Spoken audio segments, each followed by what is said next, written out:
Welcome back to, well, there's your mid-sized European city.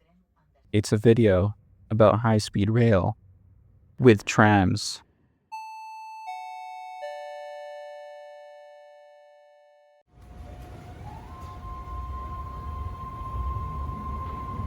To start my day, I took Metro Line 3 from my hotel to Barcelona Sant station.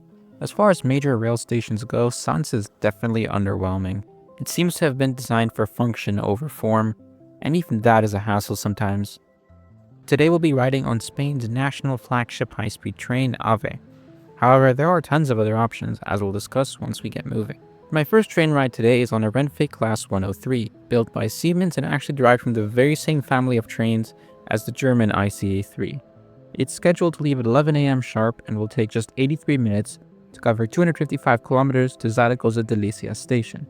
This particular service starts here in Barcelona, and once leaving Zaragoza will continue on to Madrid at Atocha station. There are a couple services that run non-stop between the two major cities as well. My seat though is in car number 16, which is quite a long walk away.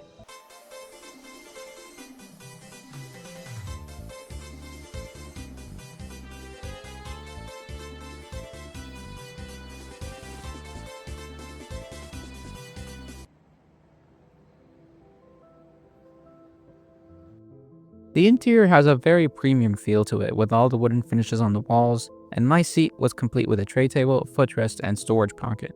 The headrest was also very comfortable, and I'm a huge fan of the choice of leather even in standard class. Seating is in a typical 2-2 layout. My train left a couple minutes behind schedule, and now as we climb up to top speed, let's talk a little bit about this railway. The Barcelona to Madrid high-speed rail line, of which Zaragoza is the approximate midpoint, was built with standard gauge, rather than the Iberian gauge that was common on many Spanish railways up to this point. It was specifically chosen so it could connect French high-speed rail across the border, which is still not entirely done unfortunately. And following the push for open access across Europe, there's quite a lot of variety in services on the Barcelona to Madrid sector. AVE is the classic, but there's AVLO, a no-frills option that is usually, but I must stress not always, cheaper. Alvia and Avant, which peak at 250 km per hour rather than 300, and a couple non-Spanish companies operating exclusively in Spain. In 2021, SNCF's low-cost high-speed train brand Wigo launched Wigo España to compete head-on with various heavily trafficked routes, including, of course, Barcelona to Madrid. All of Wigo España's services use actual French TGV trains, including duplexes, and are solely based in Spain. And if that wasn't enough, Irio, who are majority owned by Trenitalia, runs Italy's world-famous Frecciarossa trains with the same branding right here in Spain. You put that all together, and Barcelona to Madrid is the world's most competitive train line. It is to rail travel what New York to London is to flying. Spanish high-speed rail is well renowned for its scenery, and I got to take in a lot of it on this ride. I mean, it would be a real shame if these picturesque views were interrupted by tunnels, right? Right?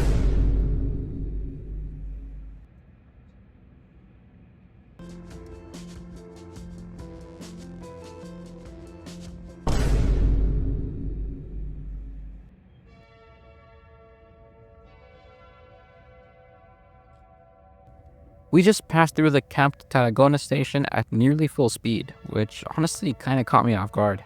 Believe it or not, we're still in the range of Rodalies de Catalunya services. They're far slower than the high-speed trains, but far cheaper as well, I can imagine. And before long, we hit the hallowed milestone of 300 kilometers per hour.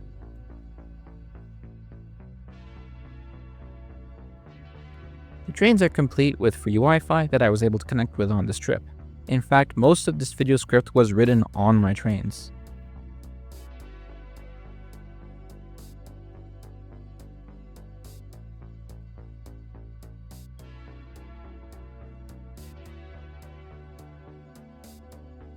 After skirting around the city of Lleida without entering it, we headed towards Zaragoza and made it into Delicias station right on time.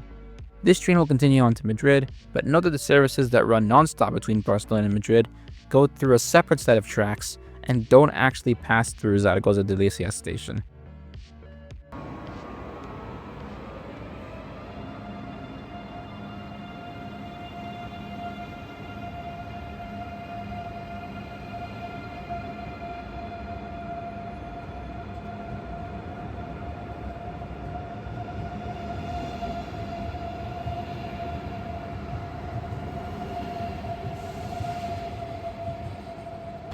Alright, we made it to Zaragoza, right on time, right on schedule.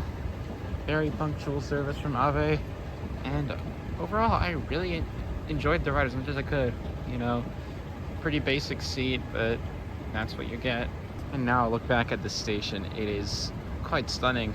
Especially when we compare it to Barcelona stance where we just were, which felt like a train dungeon or something. This is gorgeous. So low-key, that ride kind of felt like I was in the Central Valley in California. So if we compare AVE to California High-Speed Rail, then I guess Zaragoza is Fresno. So welcome to Fresno.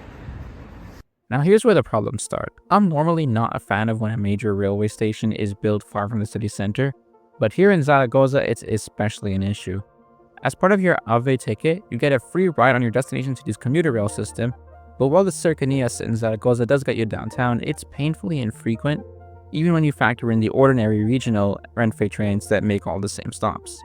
It's a real shame, but to be honest, it's mainly because I couldn't figure out how the buses work and didn't want to spend money on an Uber.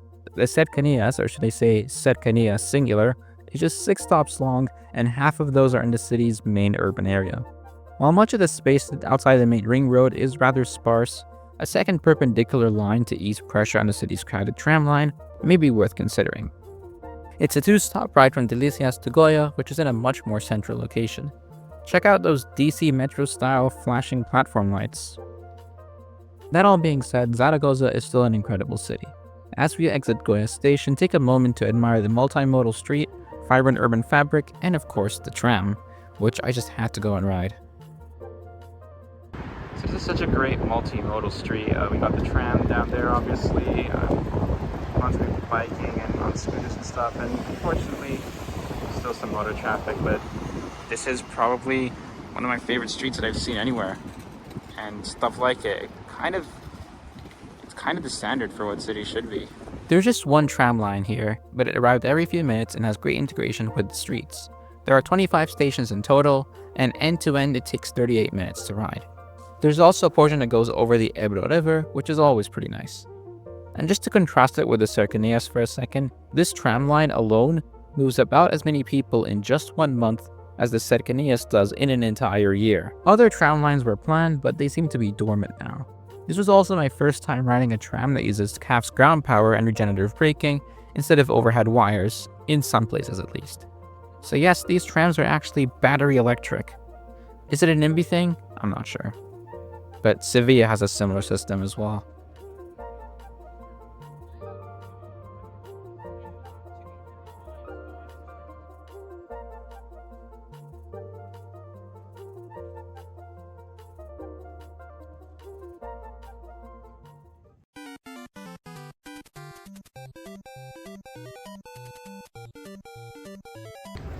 We are so back.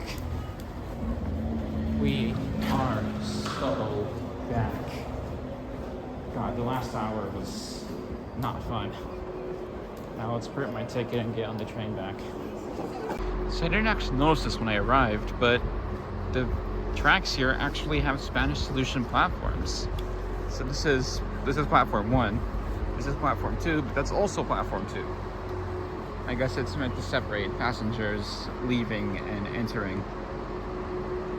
But yeah, Spanish solution is everywhere in this country. What a surprise. Who could have saw that coming?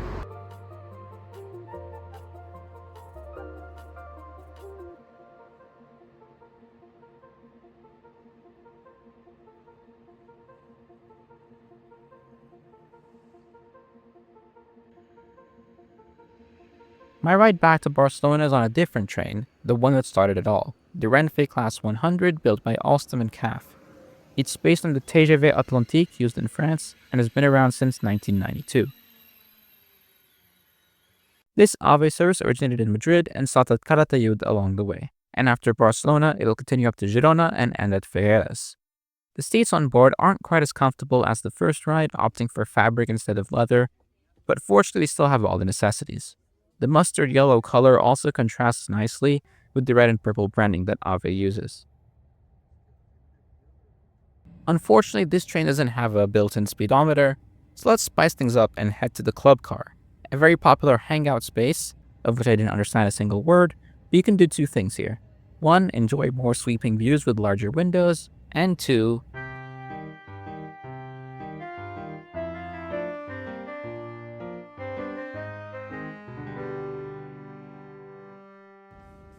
a pretty standard train meal back in, starting off with these chips that were pretty bland and soggy. Man, eating half balanced on a 300km/h tilting train is just something else. Let's see if this sandwich holds up.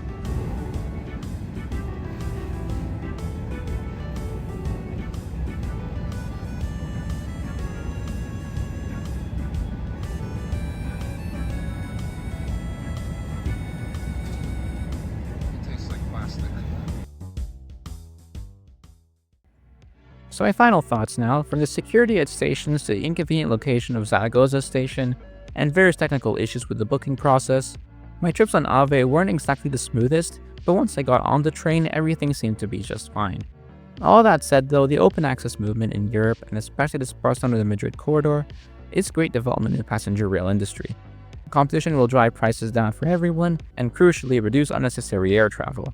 At the time of me making this video, Trenitalia just announced plans to run Frecciarossa trains from various Italian cities to Austria and eventually Munich. Or as you should say in Italian, Monaco di Baviera. Back to Spain though, the one major issue that will always plague high-speed rail operations here is just how radial and Madrid-centric the network is. Which is also probably why the jet lag team haven't yet played a game here. When you combine that with rather high fares, means that the mode share of trains in Spain is quite markedly lower than some of its neighbors. Even when you look at things like commuter rail ridership, it drastically falls off a cliff outside of the biggest cities. So finally, 6 months later, this concludes my video series of my trip to the Iberian Peninsula. For all my new Spanish and Portuguese subscribers, thanks so much for sticking around. Maybe I'll come back one day. Definitely not in January again though, man, that rain in Lisbon sucked.